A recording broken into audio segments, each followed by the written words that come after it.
competing with China while avoiding military confrontation. I have a wonderful panel here, some truly thoughtful individuals who come from different backgrounds and vantage points on the issue of U.S.-China relations. While they agree on one thing, I believe, that the U.S. should be leery of provoking a military war with China, they may agree much less on whether the U.S. should act more aggressively against China in protecting American interests on the trade and economic front. Now, we know that the United States has gone through a number of economic convulsions over the last 20 years in which the promises of neoliberal policies and globalization have fallen flat and also left much of the world behind. These convulsions have triggered populist movements and fierce criticisms, not only of multinational corporations and Wall Street, but of America's peer competitors, namely China. This came to an apex when Donald Trump's trade war on China, with his trade war on China. Biden, for his part, has left most of Trump's measures in place. Running tandem to this is the military competition, which, depending on how you look at it, concerns protection of Taiwan and building deterrence with U.S. allies against the Chinese hegemon, or aggressive U.S. primacy and bloc building that is forcing China to hunker down and behave more militaristically in its own neighborhood. Now, we might not solve that military question here today, but what we're going to talk about is how to navigate the economic part without setting off military tripwires. So let me introduce my panelists. Saagar Enjeti, in the middle here, is co-host along with Crystal Ball of the #1 political podcast, Breaking Points, which I believe just commemorated its 3-year anniversary. Yes, that's right. Awesome. Before that, he and Crystal co-hosted the podcast Rising for the Hill. Saagar is a Tony Blankley Fellow at the Steamboat Institute. He previously served as Media Fellow at the Hudson Institute and was a White House correspondent for the Daily Caller. Jake Werner, all the way to my right, is Acting Director of the East Asia Program at the Quincy Institute. Prior to joining Quincy, Jake was a postdoctoral Global China Research Fellow at the Boston University's Global Development Policy Center, a Harper Schmidt Fellow at the University of Chicago, and a Fulbright Scholar at National Schitung University in Taiwan. And David Goldman here is Deputy Editor of Asia Times and a Washington Fellow at the Claremont Institute. He is also a contributing editor at American Affairs. He headed several research departments at major Wall Street firms in the past and was a partner at the Hong Kong investment bank Reorient Group. His book, You Will Be Assimilated, China's Plan to Sinoform the World, was published in 2020. So thank you all for joining me today. I'm really excited about this. So I think I'm going to start with Saagar. So you have criticized the opening of permanent trade relations with China, particularly the 2000 PTNR vote, which you blame for lost manufacturing capacity throughout the Midwest, leading to the U.S.-China financial system becoming more dramatically intertwined, the U.S. supply chain becoming shifting over to Beijing. Worse, you say the PTNR has led to a dramatic social changes in the United States, the decline of wages for working class men throughout the Midwest, leading to divorces, more people not being able to get married, and even the opioid crisis, because young people do not have access to proper job markets and can't afford to leave, even if they wanted to. Can you tell us what you think the United States should have done differently, what it could do to correct the conditions you speak of? And for the benefit of our talk today, do you think it is possible to reverse course, become more protectionist without antagonizing China on the security front? Yeah, thank you for the question. Thank you for having me here. Big fan of the Quincy Institute. And I'm just a YouTube commentator, so please take everything I say with a grain of salt especially with these two esteemed people here, actual experts, I can only say and zoom out that instead of zooming in on the specific question of permanent normal trade relations and others, I would criticize the mindset through which the decision was done, and specifically the mindset then that took over all of U.S. trade policy for approximately, let's say, 16 years until the election of Donald Trump, where it was anathema to even question the idea that loss of U.S. manufacturing would even have any sort of negative effect on the United States and its own population. So can we reverse course? I think that the bipartisan change and at least acceptance that itself was a problem is a step in the right direction.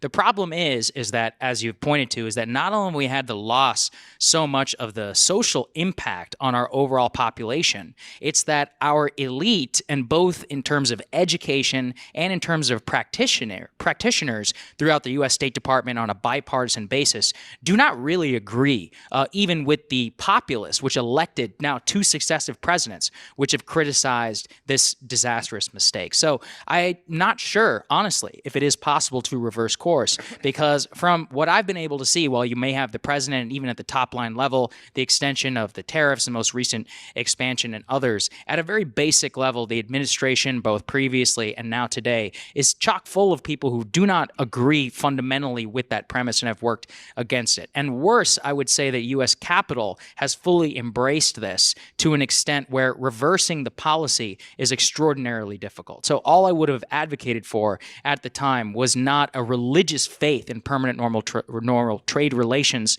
not only with China, with NAFTA, Mexico, and Canada as well. Just an idea that what's best for overall GDP is not necessarily best for, the average working class person in, let's say, in the state of Michigan. Do you think COVID exacerbated a lot of the issues that you highlighted? Absolutely. I mean, as we all witnessed in terms of the disaster of just-in-time delivery and the impact on supply chains, not to mention the shipping container problems. I mean, that I think it took the wool out of a lot of people's eyes. But actually implementing this is hundreds of billions of dollars, not just in terms of government policy and an incentive. It's a recognition of the problem. I opened Financial Times this morning in preparation, and I finally see Jamie Dimon. He says something along the lines of, "We do have a problem in China." But in terms of actually changing policy, changing the way that the bank and Wall Street approaches its business with China, even thinking strategically, I think that probably did happen as a result of COVID. And I certainly think that the U.S. population has been aware of this for a long time. But again, I am pessimistic in terms of actual fundamental change at a policy level. Thank you. And I just wanted to note that everybody has note cards on their table, and I failed, and I see a gentleman back there. I failed to mention this in the past 2 events, so I'm mentioning it now. If you have any questions, somebody will pick it up from the table, and we'll have them for the panelists. Does anybody have a 2-finger on Saagar's comments? Okay, I'm going to basically extend that and ask you a question, David. You wrote a book in 2019 entitled "You Will Be Assimilated: China's Plan to Sinoform the World." You say they want to have everybody in the world pay rent to the Chinese empire. You said in an interview when your book came out, they want to control the key technologies, the finance, the logistics, and make everyone dependent on them. Basically make everyone else a tenant farmer. America is on track to become poor, dependent, and vulnerable unless we revive the American genius for innovation. What do you think about what Saagar just said, the problems that he invoked, and do you still believe that way? You wrote the book before some major events in the world, COVID, the wars abroad. Kelley, the biggest single economic fact in the world is a globally aging population and a rapidly aging population in the industrial world. And it will be rapidly aging in India, Latin America, and elsewhere. The scarcest resource in the world is young people who can read a manual and get trained and work in a factory. China 15 years ago, looking at its own demographics, determined that it wanted to essentially annex the young people of the global south, particularly in Asia, Latin America, where you have a reasonably disciplined workforce and the ability to introduce infrastructure and make them part of the Chinese economy. They've accomplished that. They did that first by using digital broadband infrastructure as the thin end of the wedge. That's Huawei and ZTE, which are the dominant players in telecom infrastructure, particularly in the global south. They did that through the Belt and Road Initiative, which built a lot of physical infrastructure. There have been many failures in that project, and the American press tends to play up the failure, debt trap, diplomacy, cathedrals in the desert, and so forth. But during the past 10 years, there's been virtually no change in Chinese exports to developed markets, US, Japan, Europe, Australia. But in the last 5 years, their exports to the global south have doubled. And that's an astonishingly big achievement. Now, a lot of the exports that they do to the global south are re-exported to the US. We put tariffs on Chinese goods, but Chinese build plants in Indonesia, Vietnam, Mexico, and so forth, sell components and capital goods to these countries, and we buy from them. So despite the best efforts of Donald Trump, who is completely sincere in his concern about this, we are more dependent on Chinese imports and more globalized now than ever before. And the key to this, the key to solving this is rebuilding American industry, seizing the heights, getting the high tech. But that's exactly what the Chinese set out to do. You look at their subsidies, they're very targeted. First, they got solar panels. Secondly, electric vehicles, where they're certainly the dominant player right now. They're working on low-end semiconductors, and they'll use that as a springboard for high-end semiconductors. And the Chinese have probably, and of course telecom infrastructure, the Chinese have done more in terms of applications of AI to manufacturing than we did. One of the insane things about destroying a manufacturing base is if you don't have it, you can't innovate with it because you don't have the people to do the innovation. So I think the key to all of this is a domestic industrial policy. I don't mean necessarily handing out checks to every industry that knocks on the door. That's just rent seeking. But a policy that trains workers, trains engineers, makes capital available to private investors who are willing to take risks on goods production, and aggressively seeks to innovate our way out of this mess. There's a lot to be said about that. I wrote a little book about that for Claremont, which is available on their website free. But at this point, we can't, we tried to slam the door on some Chinese exports that just came in the window, as I mentioned, through third countries. And that puts us definitely on a back foot. And the solution is to give American workers the tools and the skills to return to the kind of golden age of working class incomes that we had in the 50s and 60s. Jake, I'd like you to comment on a bit of that, but I'm going to ask you an overall question first. So you and I talked a bit before the conference, and one of the things that you say bugs you about being in Washington, and I know you're not from here, so it's like coming into a different world when you do, but one of the things that bugs you is that there seems to be a school of thought that economic competition with China is completely divorced from the security question. In other words, no one who is supporting punishments against Beijing, whether it be sanctions or against companies or exports into China, or the pressuring of allies to isolate Chinese markets, or talking about decoupling, would ever veer into the security realm, when in fact, as you've pointed out to me, supporters of these policies, including the Biden administration, often use national security reasons to justify all of those actions. The Chinese, for their part, do the same thing. You call it a security dilemma in the economic realm. Can you talk more about that? Yes, thanks. Thanks, Kelley. You're right. I grew up in the Midwest, and I live in the Midwest, so my words should carry greater weight because I'm a real American, unlike all the sort of DC insulated DC people around here. But I do. I talk to people on both sides of the aisle who think that we have real security problems with China.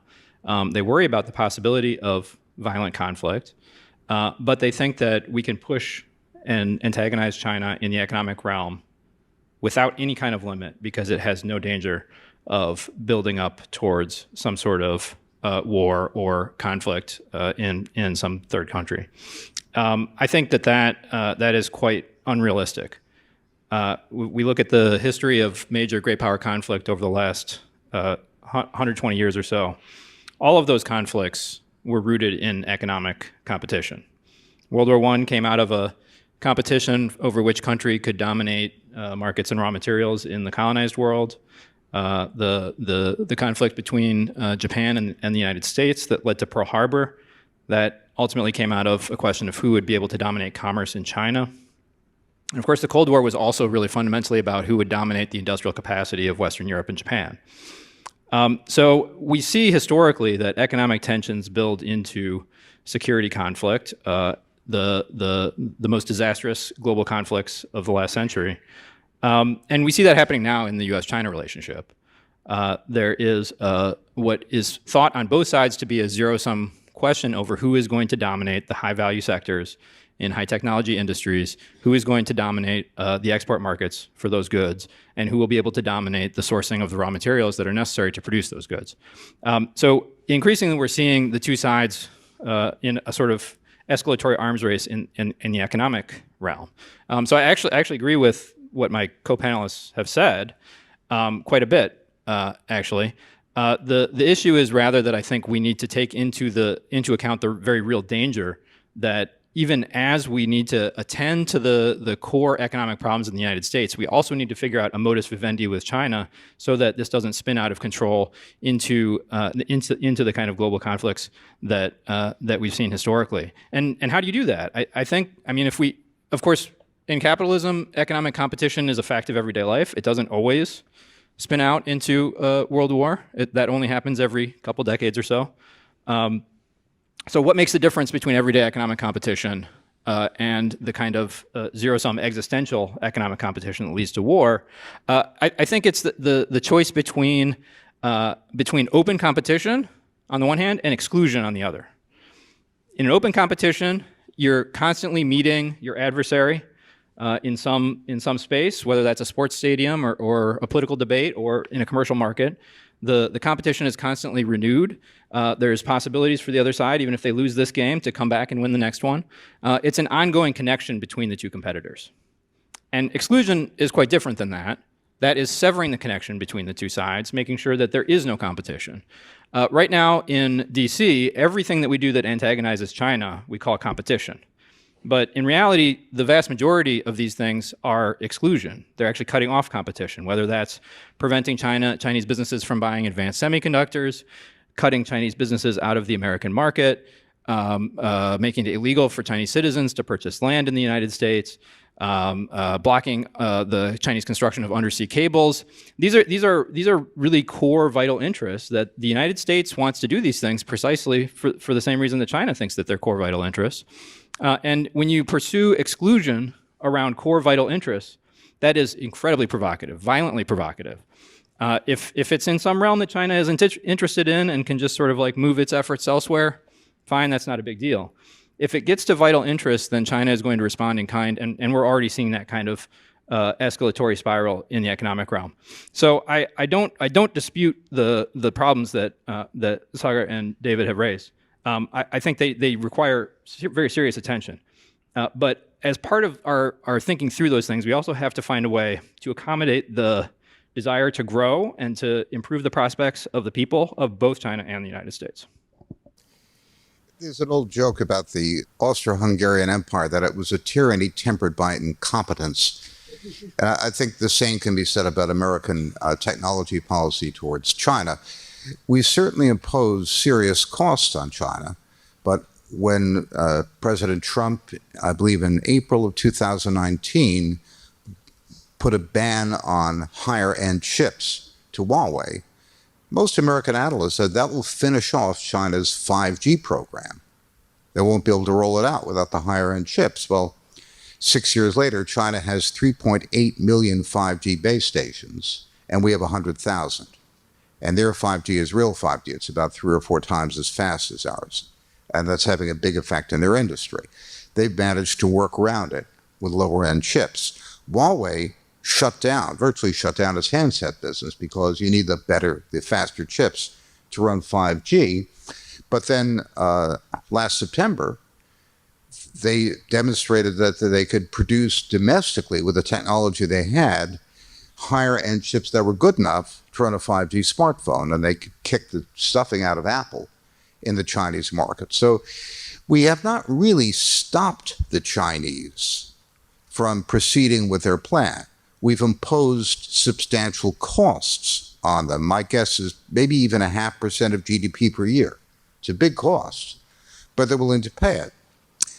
The chief technology officer of Huawei told me in an interview a year ago, you don't understand the Chinese. The guy's an Australian. That if we have a problem, we'll put 1,000 engineers on it. And if that doesn't do it, we'll put 10,000 engineers on it. And China graduates more engineers than the whole rest of the world combined. So they've got a lot of them. So whenever you put a specific problem in front of the Chinese, they'll attack it, and most of the time they'll solve it. Where we really shine, and the Chinese don't, is in the unknown unknowns, in innovation.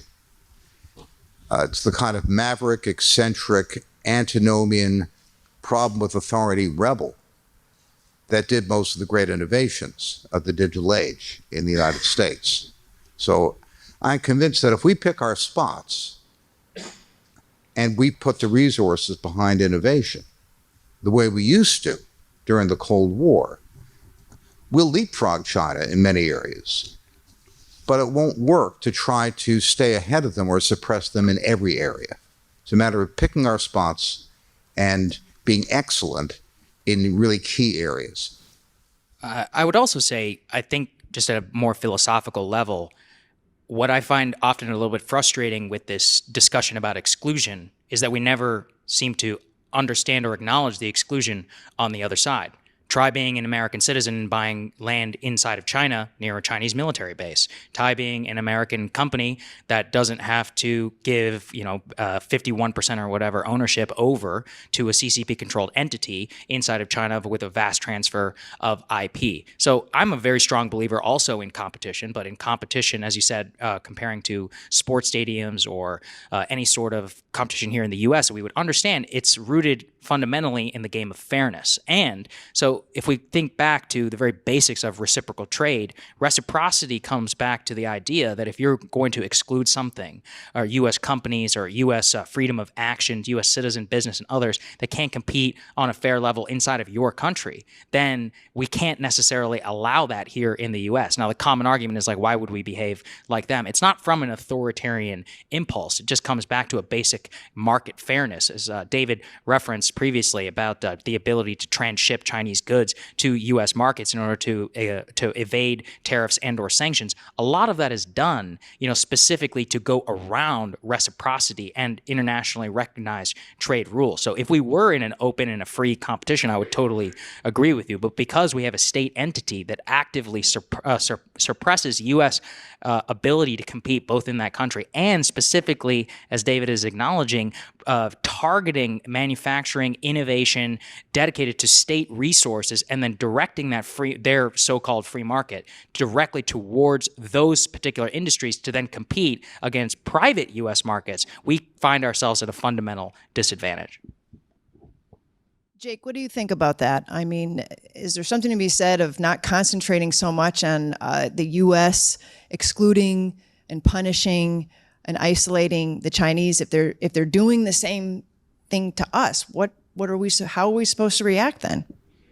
I think there's a lot of truth in that, and in a lot of ways, you could say that a lot of the really poisonous dynamics in the U.S.-China relationship started on the Chinese side. So I think it would be helpful for us to recognize how damaging we feel that kind of exclusion was when it was directed at us, and understand that if our response is simply to do the same thing back, it's going to be equally damaging. It's going to be felt equally to be insulting and unfair on the other side. So so like you mentioned, this is a security dilemma in the economic realm. A security dilemma is when both sides feel that their actions are being pursued in a defensive nature against the aggression of the other side, and both sides actually have a lot of reason to think that. So it's not that one side or the other is at fault. It's that both sides are acting in a defensive way, but a defensive way that makes the other side more insecure and therefore encourages more aggression on both sides. So you get this spiraling towards very serious conflict because the two sides can't stop for a second, recognize that what they're doing is spiraling towards a catastrophe, step back and start making some compromises and find a way to live with each other. So I think that these kinds of restrictions placed on China, if that helps spur a set of negotiations that get us to that modus vivendi, that's great. I'm completely in favor of that. And maybe we couldn't have got to that modus vivendi if we didn't engage in these kinds of restrictions on China. I see no evidence that we're going that direction. We're not imposing these restrictions in the hope of moving China into a set of discussions about what the new rules of the global economy will be now that the old rules have failed. That's not what's happening. What's happening is that the United States is trying to cut China out of the strategically important parts of the global system, and that's not going to work. That's going to lead to conflict. Kelley, I think we should start from what's best for Americans, best for middle-class Americans, and work backwards. It's fine to say trade destroyed a lot of American jobs. There's no question about it. But to what extent is that process easily reversible? We've got 600,000 manufacturing jobs advertised right now, and about the same amount of construction jobs, skilled jobs. We can't fill them. We've got schools that don't teach kids basic math. My dad got his first job at the Brooklyn Navy Yard in 1941. He worked on the Marblehead after it got chewed up in the Leyte Gulf. And he got a good education in math at Brooklyn public schools. And he was qualified to start as a machinist apprentice. If you look at what you need to start as a machinist apprentice now, well, it's proficient trigonometry, for example, coordinate geometry. Fewer than a quarter of American high school kids are proficient in high school math. So a kid with good high school math can walk out of high school and get a $50,000 a year job right now. They're there, but we're not training these kids because we've destroyed our educational system. We are so dependent on imports, particularly for capital goods, that we're like a junkie who's so weakened that if you put him on cold turkey, you kill him. I'm not talking about just the cranes at ports. Virtually every switch, capacitor, piece of electrical equipment that goes into utilities comes from China right now. We just stopped making them. Do you want to hand out subsidies for people to make capacitors right now? So there's just situations where, fine, we accept the goods from China, and other places where we kick them out. I'm all for tariffs on autos, particularly EVs. Donald Trump's exactly right. It would be a bloodbath if we let the Chinese manufacturers dump stuff on us. But I also agree with Trump that allowing Chinese automakers to build plants in the United States and employ American workers is a good idea. So unfortunately, the devil's in the details, and you have to, as I said, start with what's best for us, what's best for our people, and their compromises. You can't get rid of China altogether. It's just too big. That problem's metastasized. But you can do a great deal to reduce our dependency and to leapfrog them. And it'll take time and a lot of effort in a lot of different areas. So David, and I was going to ask you about this, and you wrote about it, that Donald Trump made a point in his March campaign rally to build electric car companies here in the U.S.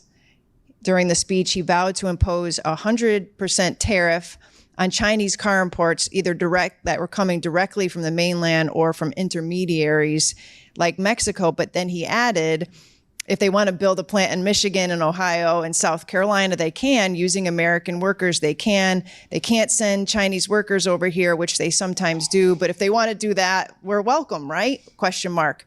And and you mentioned you think that would be a good idea. My question, I guess, is that that there's been a myriad number of proposals, legislation at both the state and federal level to keep Chinese nationals from buying land here in the U.S. based on security reasons, not just trade and labor concerns. Can you talk about this conflation of economic and security threats and whether that conflation is hurting the ability to compete effectively with Beijing? No Chinese company has thought about building an auto plant in the United States right now. The atmosphere is pretty poisonous. And I actually had a talk with the economics attaché of the Chinese embassy a couple of weeks ago. She said, well, what do you think we ought to do? I said, call up Donald Trump and say it's a great idea. You may or may not make money building auto plants here, but if you want to build goodwill for yourself and you think you can build good cars at a good price, why not? Take them up on it. The Chinese bought something like 0.2% of American farmland. There are these headlines, $4 billion of American farmland, or $2 billion, whatever it was. Farmland is worth trillions in the U.S., a tiny bit. So that's the last thing I'm worried about. I think we've got politicians who are terrified to take on the big issues because they're big issues, and if you're not scared, you're not paying attention. And they want to show quick and easy results. We zinged them, we zanged them, we got them there. And it's popular because people don't like the Chinese, maybe understandably, or maybe not, but that's a different issue. It's a popular thing to do. You have a lot of cheap successes touted by politicians in lieu of taking on the really difficult issues. Biggest issue, Senator Paul is exactly right. We're broke, $34 trillion worth of debt. How are we going to spend money on industrial subsidies when we're already broke? So that's a very good question. Back in 1983, when I was a very junior contract researcher for the National Security Council, Reagan was terrified we couldn't afford SDI. We hardly had any debt back then. And we concluded that high-tech research for SDI would pay for itself by civilian spin-offs, which of course it did. So these are tough issues, and I think there's a lot more smoke than fire, in short, to this farmland business. We don't like BYD or Geely Auto buying land for a plant. Let's just rent it to them. Somebody said tariffs in the audience. I was going to ask about that. So President Biden slapped new major tariffs on Chinese electrical vehicles, advanced batteries, solar cells, steel, aluminum, and medical equipment this month. He said that Chinese government subsidies ensure the nation's companies don't have to turn a profit, giving them an unfair advantage in global trade. Jake, what do you think of the tariffs? And do you think, is this the balanced approach that you are seeking in our relations with China? Yeah, I think there's two things to consider here. One is how the tariffs help improve the competitiveness of the U.S. economy. And the other is what damage it could do to the U.S.-China relationship that could build eventually to some kind of very serious conflict. I think that I support the tariffs. I think that the build out of the EV industry in the United States is far behind where China is right now. I do not support the destruction of the American auto industry. I think it's actually essential to the future of the American economy. So I think that we need to find a way to make sure that American automakers are competitive in the EV sector, and I think the tariffs are required to get there. The thing that I'm seeing missing from the tariffs is the entire rest of the strategy.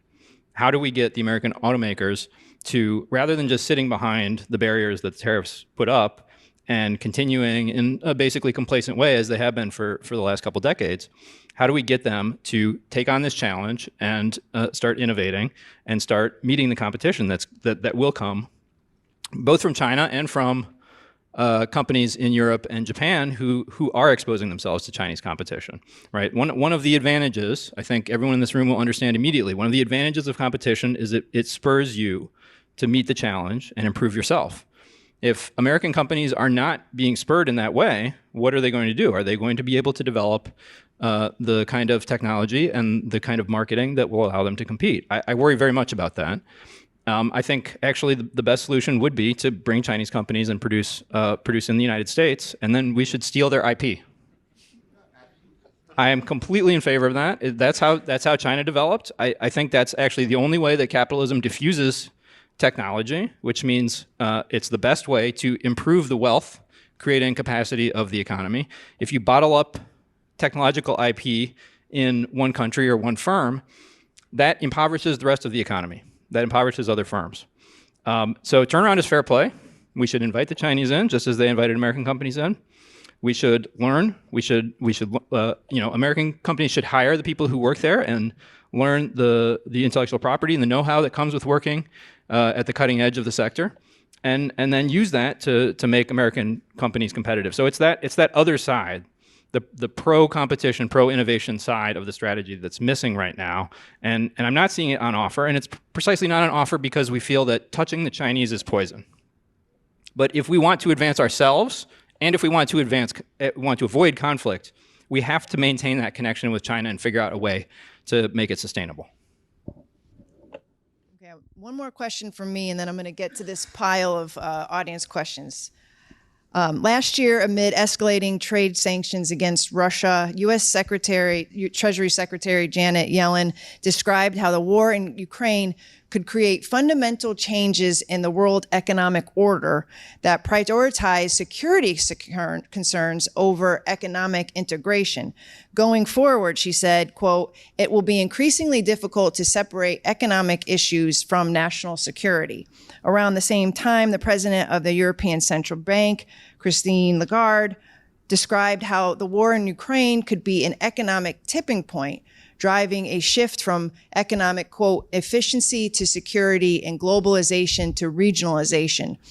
Amid the sanctions activity over the last 3 years against Russia, coupled with continuing maximum pressure sanctions against the Iranians and North Koreans, we have begun to see an alternative economic market take hold, one in which U.S. adversaries are working with each other, increasingly outside of the dollar, building great trade relations, finding alternative routes and pathways outside of what Washington would call the, quote, international order. I'd like to ask each of you, what could the kind of friendshoring, that's quote unquote, that the West seems to want look like when it collides with the axis of resistance on the other end?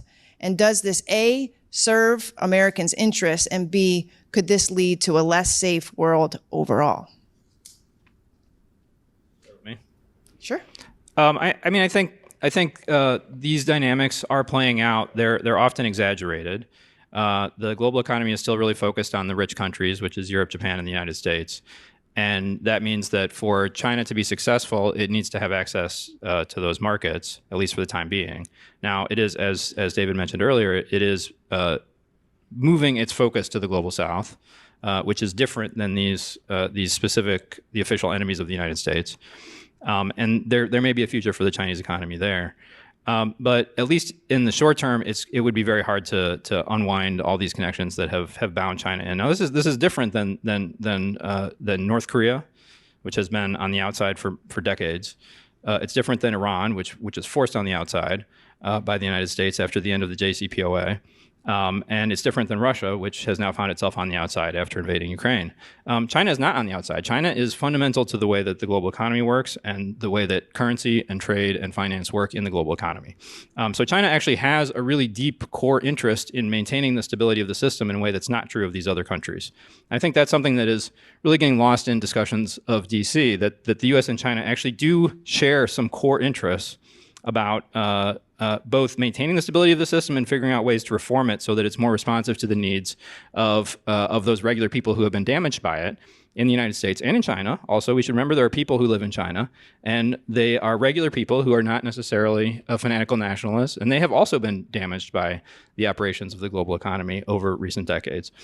So I think that there is a potential for the U.S. and China to talk about these issues and figure out if they can come together around a set of reforms that would both sort of renew the legitimacy of the global economy while making it more productive and more dynamic at the same time in a way that would offer enough space for both countries to feel that they could prosper alongside each other rather than trying to fight over who gets to survive.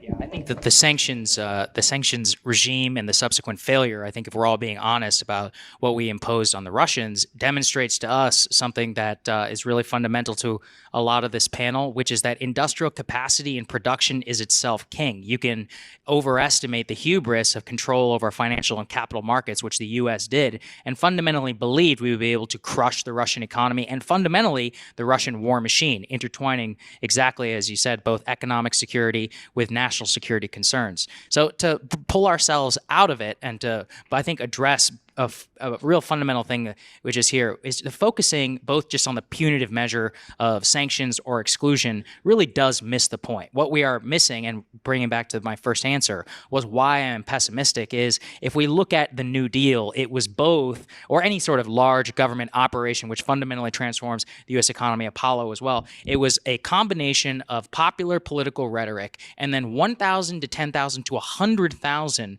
workers, programs, bureaucrats, and others that were working towards a common goal with actual work through political buy-in from here on Capitol Hill in tandem that actually accomplished a singularly set goal. So as the problem that we have is that, and the farmland thing, like you said, is a perfect example, we go for the headline, but we don't follow through with any sort of state official program to actually, let's say, boost and really do it, not just some headline, EV production capacity outside of just tax credits. What about actual industrial production? So the real problem that we have is we have lost the ability to look for these grand programs, and we've almost forgotten, in a sense, on top of the education crisis and the lack of the skills that a lot of the workforce that we have for high-tech manufacturing. So I think that the real answer to this is that to escape the Thucydides trap, security's dilemma, is that onshoring, friendshoring, whatever you want to call it, gives you strength and options in the moment of a crisis, as opposed to, comparing us to a junkie. Well, what do junkies do whenever you pull them off of the supply? They lash out, and that makes us less safe. So that's where I see the intertwining really come together.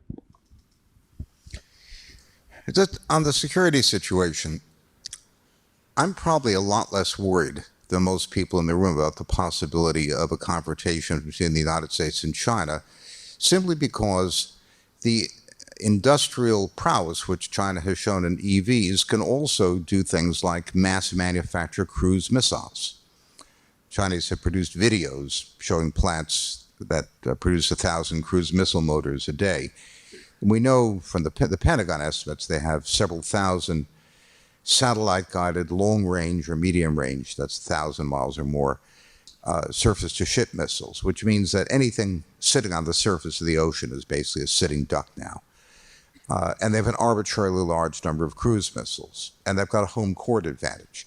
A destroyer can easily intercept cruise missiles, but it can carry about 100 interceptors in its hold. The Chinese can shoot 100 interceptors at any arbitrary, 100 cruise missiles at any arbitrary ship they want. So I think the Pentagon knows very well that we're outgunned in the home theater of China, and they're not going to want to get into a confrontation of any kind. That's a perverse example of peace through strength. That's unfortunately Chinese strength. Regarding the negative consequences of sanctions, I agree with my colleagues here. This is the dumbest thing anyone did since Napoleon imposed the continental system against the British in the early 1800s. It completely backfired. It's easy, and I say this as an ex-banker, to finance trade in any currency you want. It's just expensive, cumbersome, and annoying. You could use UAE dirhams, Indonesian rupees, Chinese RMB, Russian rubles. And if you're excluded from the dollar banking system, people will go to the extra expense of doing it. Normally, they wouldn't.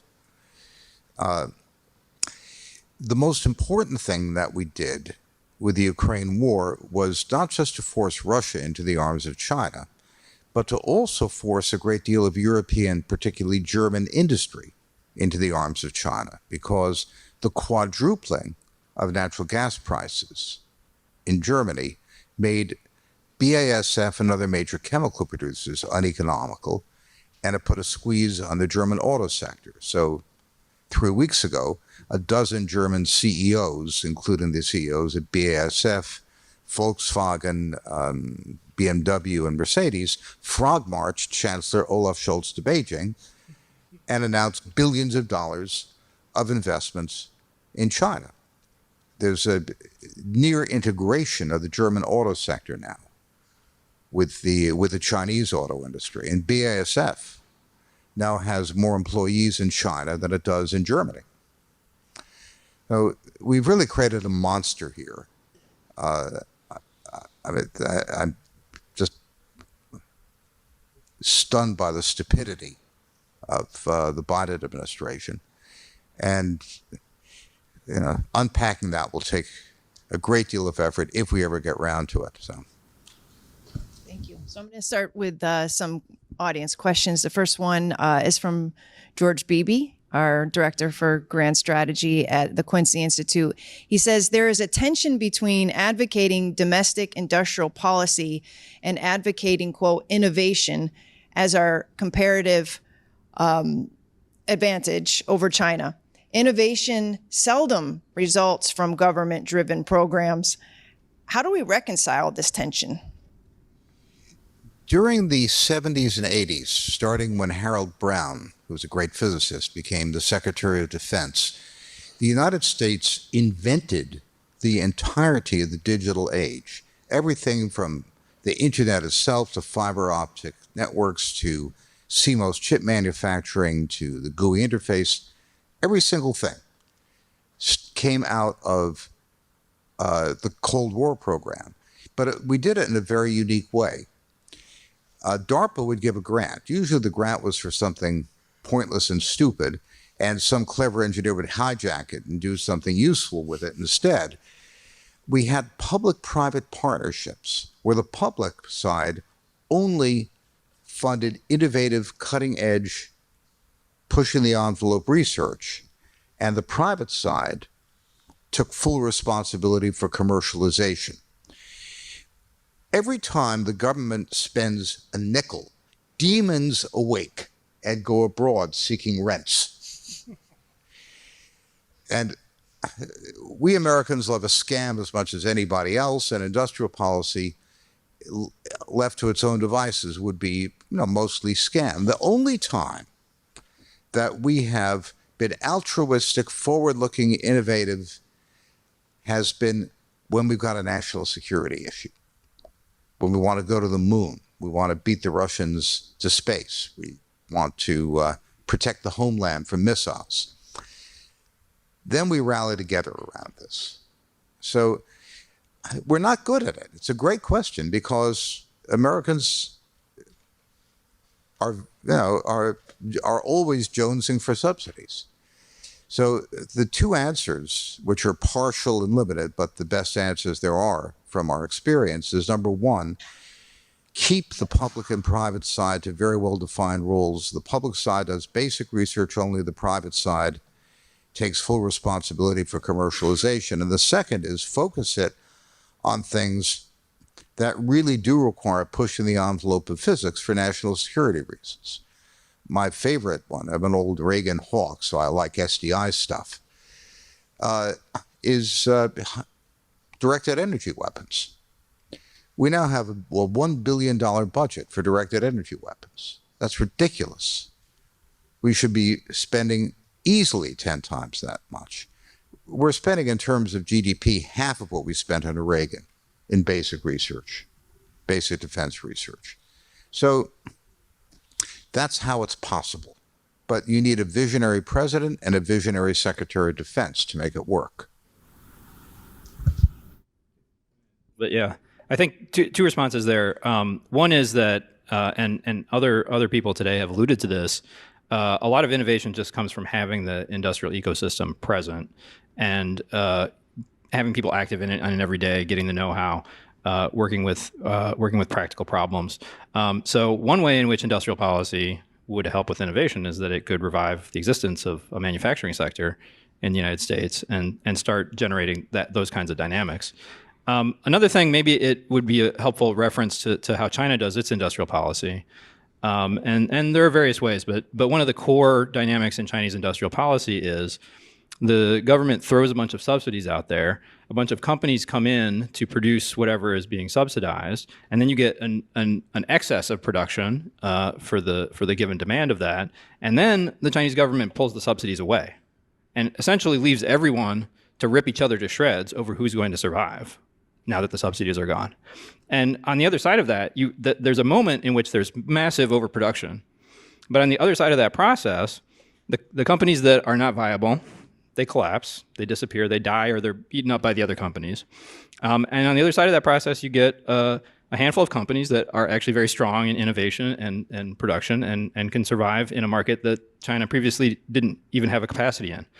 So I think there's some guidance there that we put market forces to work within a context that's designed to pursue public purposes, not the government deciding what happens, but the government structuring the existence of competition that wouldn't be there otherwise. Yeah, I would encourage people to read both histories of the New Deal, of the Reagan SDI program, and in particular that period of innovation of Silicon Valley in the 1970s. The bedrock of a lot of this innovation and the understanding was both in public-private partnerships, but also never underestimating dual use. So what we found during the Apollo program is that specific directed tasks of getting to the moon had multiple dual-use technology and application in the commercial sector after the patent became available. So one of the things that we really witnessed in some of the successful programs, if we want to try and to recreate it, is to target very specifically these national security goals, but also to ruthlessly keep the money flowing in public-private partnerships. But the key part of this is actually, as David said, a dedicated president, a dedicated secretary, dedicated bureaucrats who are actually read in and understand to the strategic vision, who implement and oversee that partnership, so to make sure that it doesn't become the private using the public, and instead it's vice versa. If I could mention one anecdote. I had the privilege, the 2010s, to do some consulting for the Office of Net Assessment, the Pentagon, which was run by the legendary Andrew Marshall, who was one of the architects of the Reagan policy, actually the Carter policy before that. So when Trump took office, I rounded up a bunch of the newly minted national security staffers, and I took them to Andy's apartment in Arlington. He'd retired a couple years earlier.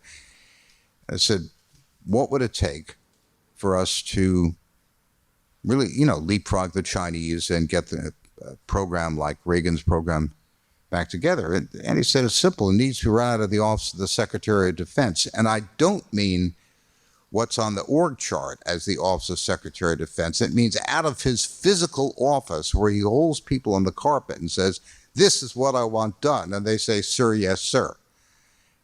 Visionary Secretary of Defense, visionary president, for what that's worth. Saagar, I wanted to ask you about the political connotations of all of this, because I know that there's been a tension and an ongoing debate among conservatives recently, particularly about, on the side of the new right and the old right, over this idea of a domestic industrial policy. So you have a lot on the old right, traditional Republican conservatives who want to keep markets open. They really bristle at the whole thought of government getting involved in industrial policy. Can you talk a little bit about those tensions, and how do you see that playing out on Capitol Hill? Do you see a growing number of Republicans actually starting to talk about these issues and willing to take political risks and moving policy forward, or is it like everything else in this town, everybody's 5 years behind and not really willing? Well, luckily, I think we're 7 years into it. So even if we're 5 years behind, we're 2 years ahead where we started. So I would say that Donald Trump unambiguously won the debate in 2016 with his election by both the political force of his personality and, frankly, the strength of his argument, both in translating into political victory. Republicans, at the very least, had to rhetorically accept Trump from the ground that he stood on in terms of China. What I have observed is that it has moved now behind the door, where we will embrace the rhetoric. The rhetoric is one which is completely embraced. But then whenever it comes to those of us who watch the policy making, let's say in these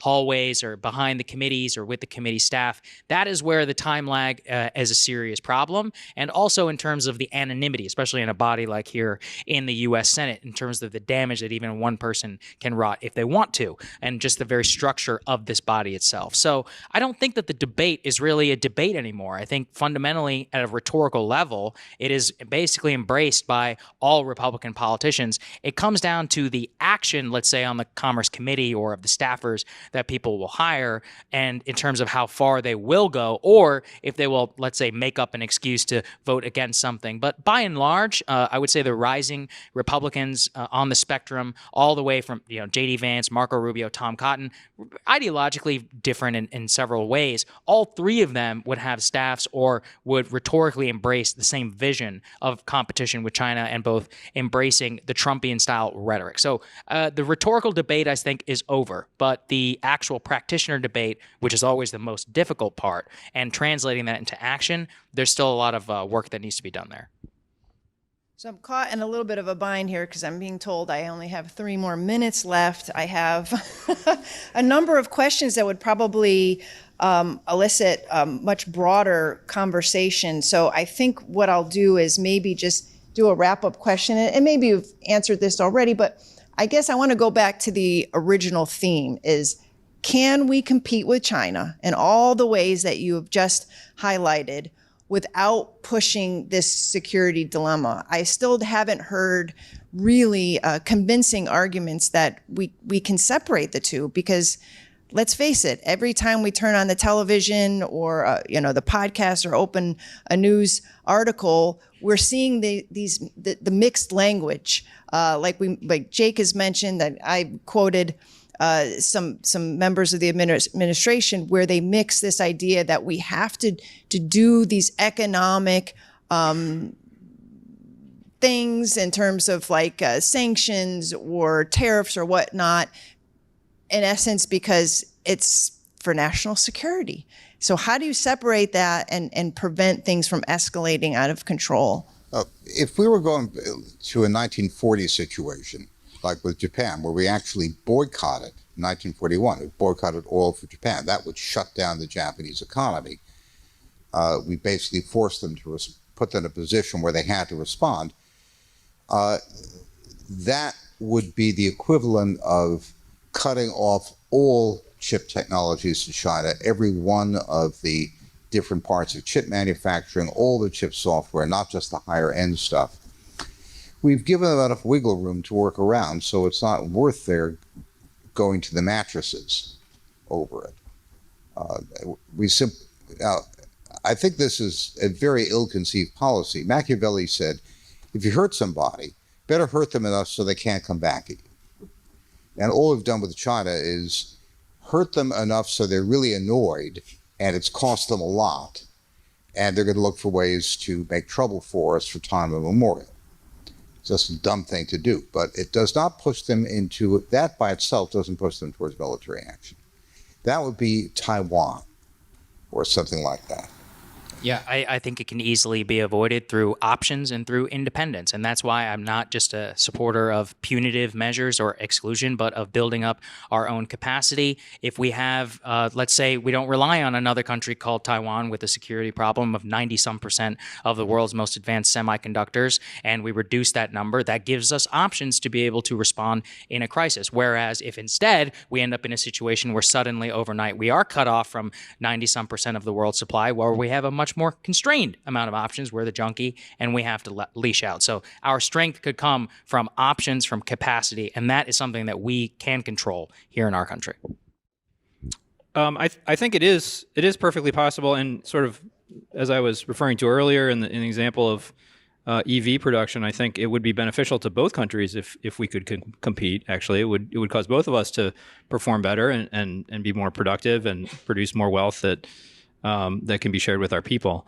I think that is possible, but the key issue is that we understand the competition not in zero-sum terms, not in existential terms. And right now, I think there's no question we're understanding the economic competition in zero-sum terms, and for many people, and I think increasingly so, in existential terms, precisely because we are conflating economic security and national security. And I don't think that's wrong. I think that's true, actually. But we can only avoid moving towards conflict if economic security can be pursued in a non-zero-sum way, in a positive-sum way. And we don't currently have the framework with China to pursue economic competition in a positive-sum way. I think it would require us to work with China to revise the rules of the global economy, to open up space for both countries to succeed at the same time before we can have that kind of healthy competition that pushes both countries to be better. Thank you very much, all three of you. This has been very fruitful and enlightening, and I learned a lot, and I hope you all did too. We'll be back here in about 15 minutes for Kurt Mills and Vivek Ramaswamy, so hold tight. I'll see you in a few minutes.